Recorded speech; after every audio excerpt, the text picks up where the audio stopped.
নমস্কার বন্ধুরা, সোমার রান্নাবান্না চ্যানেলে আপনাদের স্বাগত। আজকে রান্না করব কচুর ফুল চিংড়ি মাছ দিয়ে। ফুলগুলো এইভাবে কাটতে হবে।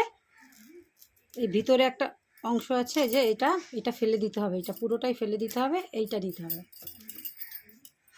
এটা নিতে হবে। এইভাবে সব ফুলগুলো কেটে নেব। কচুর ফুলগুলোকে এইভাবে কেটে নেব। কচুর ফুলগুলো সেদ্ধ করে নেব।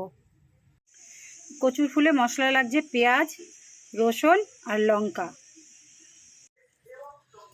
কড়াই গরম হয়ে গেছে, তেল দিয়ে দেবো।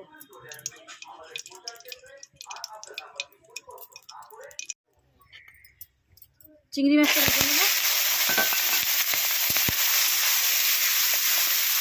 চিংড়ি মাছটা ভেজে নামিয়ে নিয়েছি। ওই তেলের মধ্যেই এখন কালো জিরা সম্বর দেবো। কালো জিরাটা দিয়ে দেবো।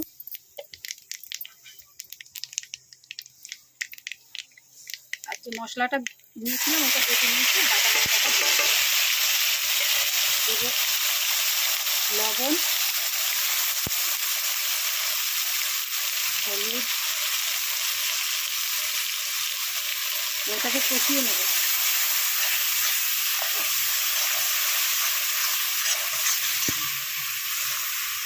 মশলা কষানো হয়ে গেছে, কচুর শাক ফুলটা দিয়ে দেবো।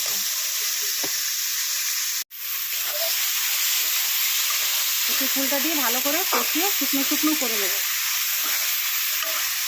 কচুর শাকটা শুকনো শুকনো হয়ে গেছে, আর চিংড়ি মাছটা দিয়ে দেবো।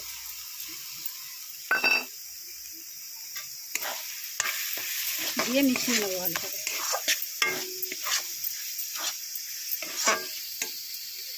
কচুর শাক হয়ে গেছে, একটুখানি চিনি দেবো, সামান্য একটু চিনি দিয়ে নামিয়ে দেবো। কচুর ফুল রান্না হয়ে গেছে। এইভাবে রান্না করে দেখুন, খেতে খুব ভালো লাগবে। আর ভালো লাগলে সাবস্ক্রাইব করে দেবেন চ্যানেলটাকে।